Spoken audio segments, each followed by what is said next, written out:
Can't be like, well, yeah, this is a great idea, but hold on a second. I would like a refund on my seasonal plan. I'm trying to not curse again, because I did have to spend a fair amount of time editing the top 20, putting in a bunch of beeps. I did have an agenda, but now I don't. Sorry about that. I forgot my homework. Phalangeal balance, right? And I think we all found that out in COVID because we couldn't even get masks here because they're all made in China, which was ridiculous. That one empties itself, which is, better than most humans can do. If you go to the store and pick up a loaf of bread, that's going to be cheaper than if you have to fly it in from, say, South America. Which is why we ended up putting a tariff on an island in the South Indian Ocean near Antarctica that is only inhabited by penguins. Not brain damage, but brand damage. I agree with Elon on this one. I think Peter Navarro is a moron. That would have been a good time to throw a tariff on something like nails to keep an industry here that was struggling, but we didn't. Oh, I want to buy American made. Do you? Do you really? I'd like to apologize to a sack of bricks for comparing him to Peter Navarro. Being a forward thinker does not make you a good dude. I don't know Isaac Newton personally, but he might not have been the greatest guy. Elon Musk is going to call Trump a moron. Sometimes it takes a village. Sometimes it just takes an inept radio show host. Hard Rock Lunchbox.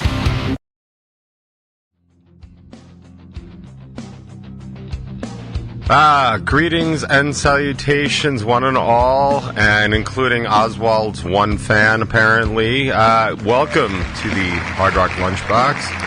And if you're watching on Strangerhood TV on YouTube, welcome to the top 20. It is a possibly spring returning April 10th, 2025. I say possibly spring returning because I have been out the past 2 nights for what is arguably winter part 2, and I don't like it. I do not care for it.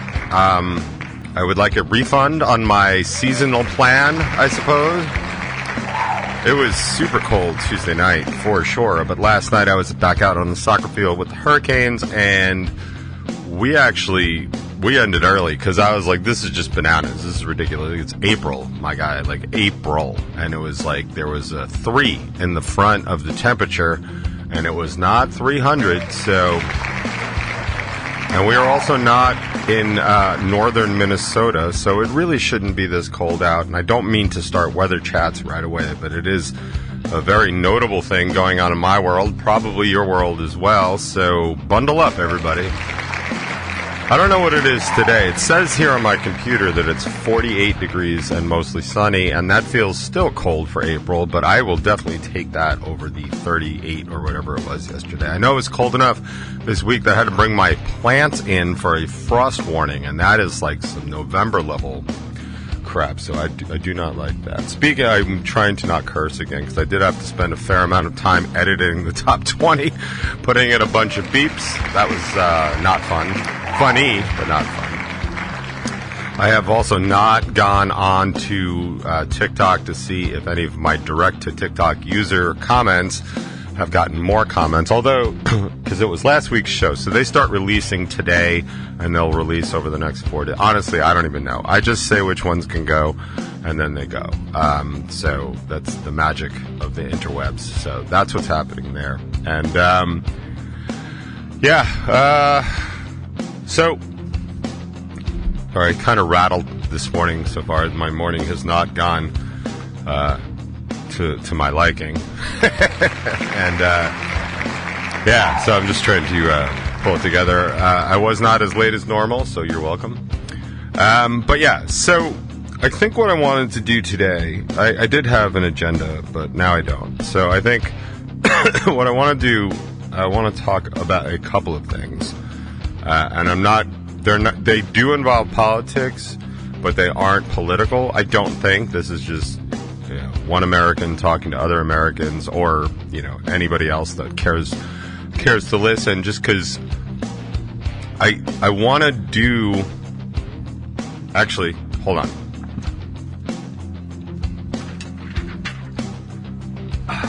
Sorry about that. I forgot my homework, but I want to go over this homework thing that I thought was like an important example about tariffs, and I want to talk about tariffs a little bit just because they're such a big thing in the world. And then I want to cover a little bit of what's going on with Elon Musk and tariffs, because I found this to be very fascinating, and I'm going to borrow a lot from The Last Word with Lawrence O'Donnell, because I find that to be he has an interesting perspective on things, and he's done a lot of work in politics, so he knows a bunch of stuff. And I always do find that to be kind of interesting.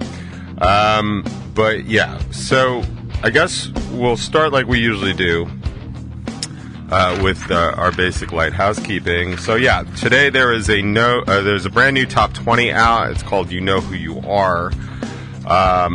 And we talk about Revel 9's fan base, which was complimentary and probably spot on.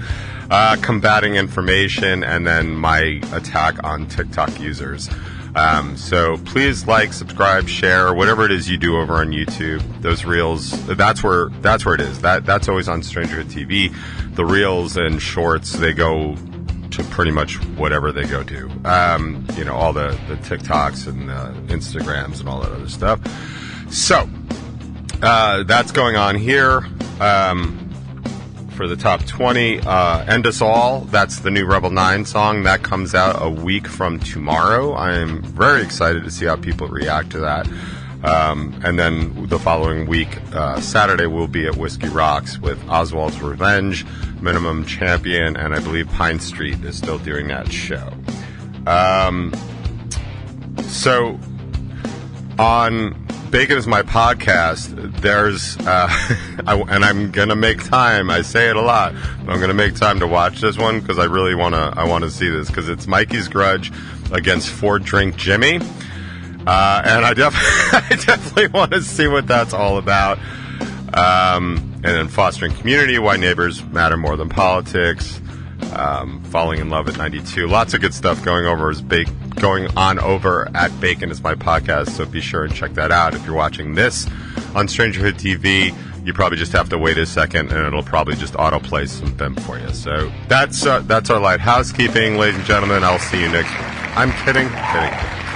So I wanted to, by the way, I found this ring. I actually kind of like it, but it sort of like reminds me of like Lord of the Rings, like, 'cause it fits like on my thumb. I don't know if you can see that. Like, I kind of like that. I can't really wear thumb rings all that often because they just mess up my internal balance, or I guess external, my phalangeal balance, right? So, but I'll wear it now. See what happens. It kind of like it's got like a little stone in it. Like, I don't even remember. It's actually really funny because I don't know where I got this. I do remember getting it, but I don't remember where or why I got it. I think it was probably just cool, but I found it in my Roomba. I was dumping my Roomba. I have an old Roomba. You have to manually empty it. Like, yeah, I know. It's just the old days when I used to have rolling paper fax machines. But I found it in the bin. It was like clicking around in the garbage bin of my Roomba, and I was like, oh, that's an odd place for that to be, and I have no idea how it got there. And I'm not worried about I have two Roombas. I have two different floors, and this is the Roomba that's just down here, and it's basically responsible for getting my hair, my cat's hair, and like styrofoam, thingies that fall out of packages. That's all it does. But I've had this thing for a very long time. I'm not worried about that one taking over. That is not very AI. The one upstairs, however, that one empties itself, which is, better than most humans can do for the first couple years of their life. But I am a little concerned about that one. And I do thank that one often, so it knows that I'm on its side. But that's neither here nor there. So tariffs. We've talked about tariffs on this show before, and I explained, like, where they're important, where they're good. And, like, I'm not an economist, like, make no mistake, but, like, I do understand economics. I did study it some in school. I certainly understand the math of economics because, like, as a graduate and a Bachelor of Science, like, I have a very strong math leaning. I happen to be very good in math, so I always took a lot of those classes and stuff like that, like all stats. And, for psych, you have to do all statistical analyses. And, like, I know how math works, right? So I can understand numbers. which is why I was trying to explain some stuff to you. But I really do understand how and why people use tariffs, right? And you've heard a lot about reciprocal tariffs, the thing that our president just put on everybody and then backed down immediately because he tanked the stock market, and basically, like, even Republicans were calling him an idiot for doing this, which he's starting a trade war. Like, I understand some of his arguments, but I think he's going about it the wrong way. And even as ridiculous as some of these tariffs were, like, they weren't even properly reciprocated. Like, he didn't do it that way, which is why we ended up putting a tariff on an island in the South Indian Ocean near Antarctica that is only inhabited by penguins, which is just... It's funny because it is, but, like, it just shows how absolutely carelessly this was done. So that's why you're hearing a lot about tariffs right now. But I wanted to actually just, and we don't need to go into the good and bad in tariffs. If you have additional questions beyond what we've talked about, please feel free to message me. I have no problem explaining what they are. And you can even put them in the chat. We can talk about them later in the show. But I wanted to give, like, a real-world example of one of the problems with the blanket nature of the tariff, the reciprocation of these tariffs, and the blanket tariffs we're putting on everybody, right? So I just want to say specifically that, for example, a good idea for a tariff would be to protect a not Native American, but an organically existing American manufacturing sector, right? Like, I've always said that, like, putting tariffs on, say, imported steel would be a good idea. We have a very vibrant steel industry in America, and if we raise the prices on import steel to at least level the playing field, then American industry that already exists will thrive. And I will say it was funny, I had caught a news report. They were talking about, like, kind of like Trump Town America, like Ohio and stuff, and how they were saying these tariffs are a really good idea and all that other stuff, and it's going to help them out. It's actually not. Where it's going to, and that was the point of the story, where it's going to help these towns out are the people, and they were talking to, like, a baker, right? Like, she owns, like, a bakery, and almost all of her stuff is bought in America. It's obviously all made in America. Like, those places will do just fine. They won't actually be affected either way. They don't export out. You know, it's not like the farmers we've been talking about that actually sell their product overseas. Like, they're being affected by these tariffs and stuff like that, especially anything that gets put back on us, like China just did. So, but they actually have a family-owned steel company in this town, and they were saying this will be really good for us because it's going to make us more competitive. And I completely agree with that. What I found funny about it was that at the same time they were saying that, they were asking the federal government, for a trade exemption because the scrap metal they use to make their steel, they import from Canada. So you can't be like, well, yeah, this is a great idea, but hold on a second. Like, it's not. It's either a great idea or it's not. It has some flaws in it, and that was kind of my point. But I wanted to go through a very real example. I thought about this the other day, and I thought this would be fun to do. So the argument for tariffs is to make manufacturing bigger and more robust in America, right? And just to, you know, preview, like, the Elon Musk and Peter Navarro thing, like, Navarro wants, like, all the parts of an American car made in America, right? Tires, he said tires made in Akron, transmissions made in Indianapolis, and all of those other stuff. That's what he wants, right? And it's not a bad idea until you actually start thinking it through. So that's what this is for. So one of the things that we're going to be seeing for sure, because even though Trump paused all the tariffs that he just put out the other day, he did leave the ones on China. And we are looking at a proposed 104% tariff on stuff coming in from China. And China immediately slapped us with 50% tariffs on their own. Now, again, tariffs are what we pay. We as the consumers, we as the importers. Anything we get from China, if this goes through, is going to be 104% more expensive because of those tariffs. We've covered that. Everybody should understand that by now. That's fine. But it got me thinking, the purpose is to bring manufacturing here and have things made here. So in a very simple example, I just printed out a worksheet of how much and where the costs are allocated to make a pair of Nike shoes, right? It can be any shoes. I just picked Nike because they're a nice round number. And what we're doing here is we're taking a pair of Nike shoes that cost, right now, a consumer in America, $100. It's an easy number, so everybody will understand that. Now, the breakdown of a Nike shoe, these are all approximations because they're not hard numbers, right? But like on average, the breakdown of a Nike shoe is 45% for materials, 25% for labor, 20% for overhead, like keeping the lights on, the power, and all that other stuff. And then there's a 10% profit margin, right? That ebbs and flows. But we got that, right? So 45, 25, 20, 10.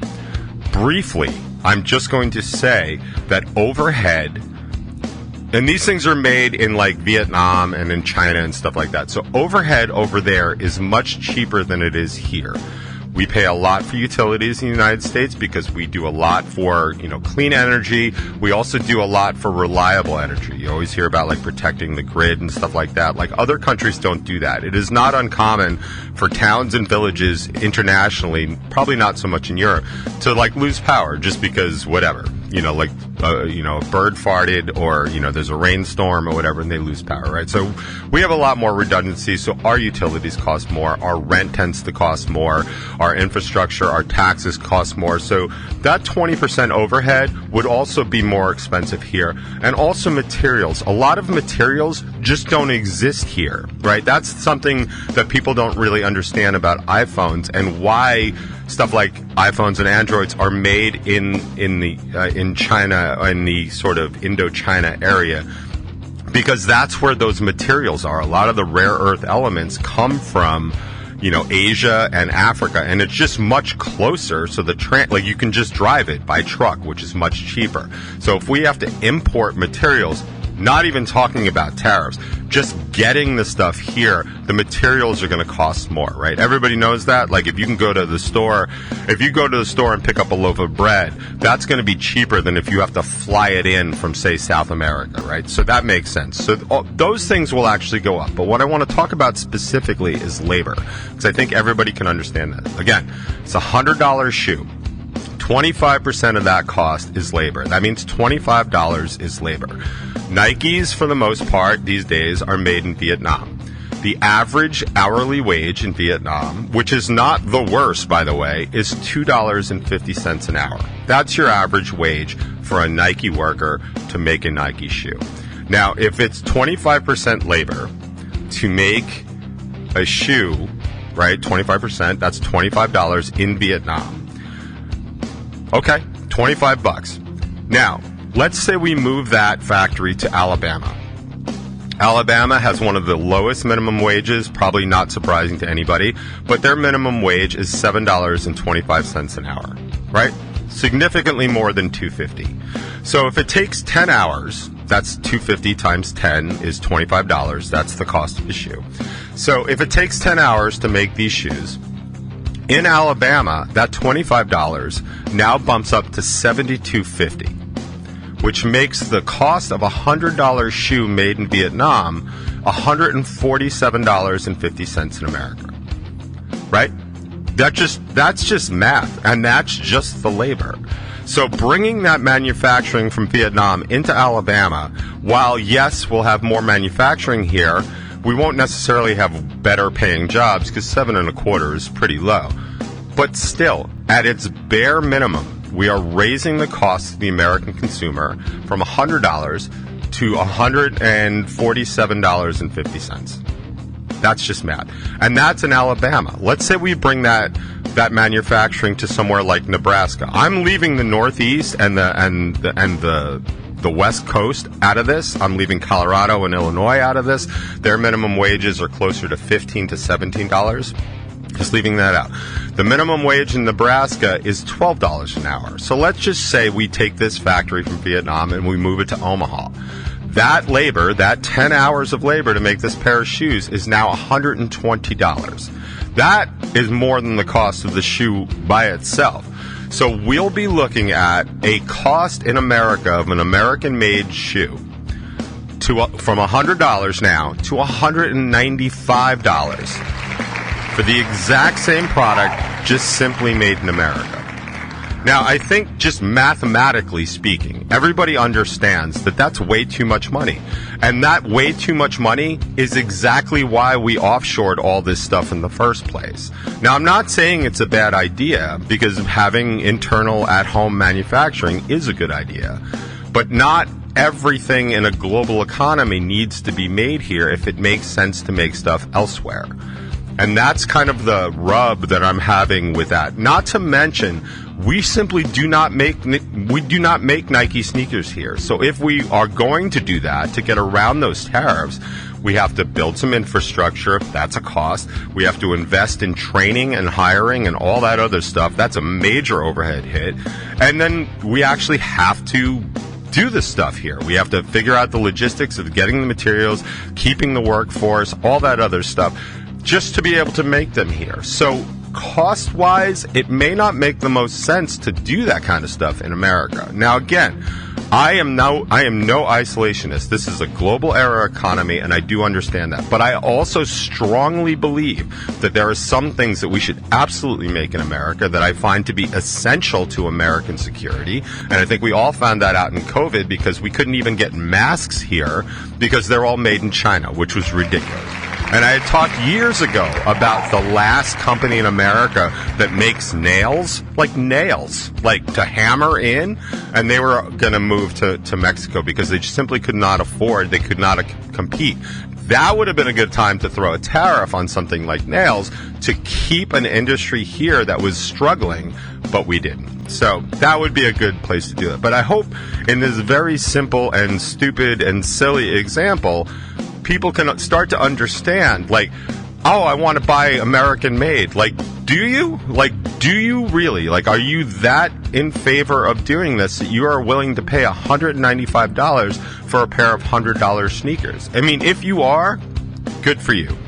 I know when given the opportunity, I will try and buy stuff in America. I know when we made our Revel 9 wristbands, I had the option to get them made in China or America, and I got them made in America. They were like 10 cents more a band, and it cost a significant amount of money, but I would rather just do that.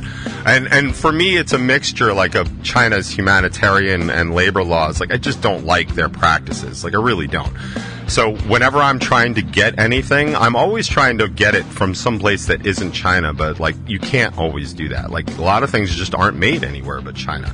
But I will always try and get, like, coffee mugs or whatever that are made in Portugal. I will always opt to get something made from Vietnam if I can. Vietnam is was a strong American ally in the region, and I think that that's important. Would I like them to raise wages on their workers? Absolutely, but that's not up to me. So I got a couple minutes left because I'm a couple minutes over, but I do want to talk about this Elon Musk battle with Peter Navarro. Now, Peter Navarro, if the name sounds familiar, it's because this dude actually went to jail during the first Trump administration, or after the first Trump administration, because he ignored a subpoena from Congress, and he was like, I don't have to go because I have executive privilege. He doesn't. He was a private citizen. He didn't actually work in the White House, but he was an advisor to President Trump for whatever reason. And Congress asked him to appear.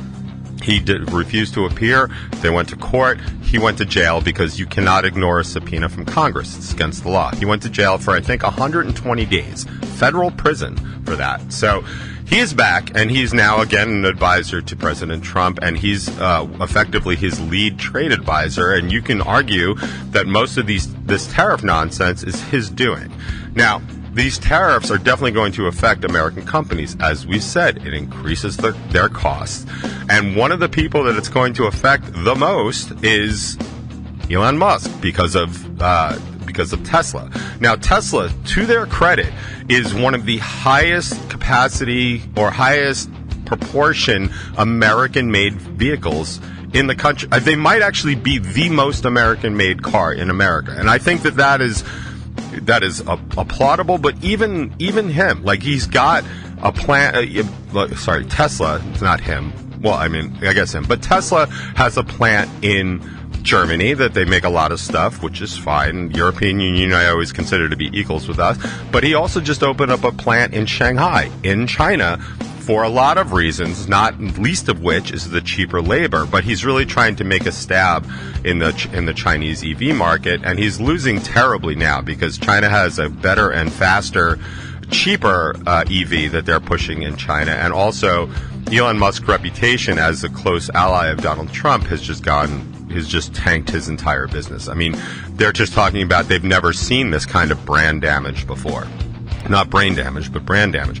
So because of this, and Peter Navarro's stance on, like, he wants cars, all the parts made here, Elon Musk actually went on Twitter, or X, or whatever it's called now, and said Peter Navarro is a moron. I agree with Elon on this one. I think Peter Navarro is a moron and doesn't understand the complexities of what he's advising on, and I just find it ridiculous that anybody in office would be listening to this dude. But then he doubled down on it, so they have this battle. And then Elon Musk actually put out another tweet later on in the day, or maybe the next day, saying that Peter Navarro was dumber than a sack of bricks. And he actually said some other pretty nasty stuff that I can't say here without getting another strike. And then followed that up with, I'd like to apologize to a sack of bricks for comparing him to Peter Navarro. At which point, Kendall Musk, who's Elon's lesser-known brother, who is he's all Tesla, right? And he tweeted, like, I would like to observe a moment of silence for all the bricks that were insulted by being compared to Peter Navarro. Now, the point of this is, and this was a point that Lawrence O'Donnell had made the other night, Trump himself has repeatedly called Elon Musk a genius. I don't know that he's a genius. He might be. He might not be. What I've always argued with Elon Musk is that he's not this altruistic guy that people on the right think he is. Like, I've seen some ridiculous posts by people I know pretty well that are like, can we, like, he's giving up all of this to help us. Like, no, he's not. We've talked about what Elon is doing. The first thing, with the exception of USAID, the first things he did was fire all the inspectors general and all the regulatory people that had open regulation issues with Tesla and SpaceX. It's the first thing he did. Like, it was literally like a straight line to what he was doing because he wanted to get out from under that. It's why he fired so many people from the FAA. It's why he fired so many people from the labor union. The labor board. It's why he fired so many people for the Consumer Protection Agency, because he's trying to do this new visa deal through X. And he wants to get around all those banking regulations. Like, it doesn't take any smarts to see that. Like, oh, I've got this pending litigation against me because my Cybertrucks explode. So instead of fixing the Cybertrucks, let's just get rid of the people that are bringing this regulation suit again, or investigation into me. And that's exactly what he did. So I don't think he's this altruistic guy, but I do acknowledge he's pretty successful in business. And as I've said, we really need people in this world, these forward-thinking people, to like make these jumps in technology and society and all that other stuff. And I am not arguing everything he's done for Tesla and SpaceX. I think he leads, and I think he does a good job leading. But being a forward thinker does not make you a good dude. You know what I mean? Like, it just doesn't. Like, there's plenty of bad people out there that are absolutely brilliant that make really big leaps. Like, I don't know Isaac Newton personally, but he might not have been the greatest guy, and he discovered basically calculus. So it's kind of a thing, right? But the problem is that Trump keeps referring to this dude as an absolute genius, and that's why he's got him as an advisor.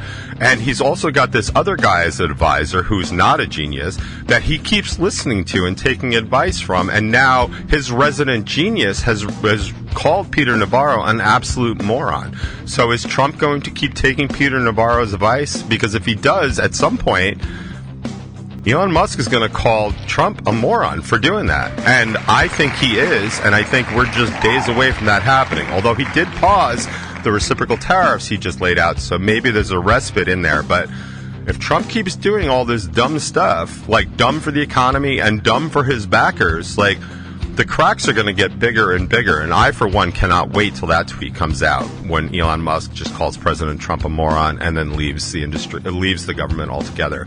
Just, watch this space. If it happens, I'll let you know, and I'll probably be smiling a lot more. But that's really all I have to say about that. If you want to check it out, just do Elon Musk, Google Elon Musk and Peter Navarro. You'll definitely start seeing the tweets. hopefully you'll laugh as much as I did when I read them, because I think they were hella funny. And I love when you compare people to, like, a sack of bricks. I mean, I usually go with dumber than a box of rocks, but, you know, they're cousins. It's basically the same thing. So that's my little story for today. Sorry I took up all of your time with that. I hope it was worthwhile. I hope you learned something, and I hope maybe you even laughed a little bit. But we've got to get to some music, and we always start our Hard Rock Lunchbox here with some local music. And today, I actually have some brand new music from Oswald's Revenge that I just recently in the chat got approval to play. So why don't we kick off the day with that? It's brand new, and it is not labeled correctly, and that's unfortunate. So I'm going to relabel it. Hold on one second. Oswald's... Oh, I spelled Oswald's Revenge. Okay, I'm going to change the name to Ghost. Hold on. Holding on. Hold on. Apply. Okay. And no. Why didn't that work? I got it. I did it. I did it all by myself. Hold on. Yeah. All right. Whew. Sometimes it takes a village. Sometimes it just takes an inept radio show host. Guess which one you've got. So here's brand new music from Oswald's Revenge. It's called Ghost, and it's kicking off the box today.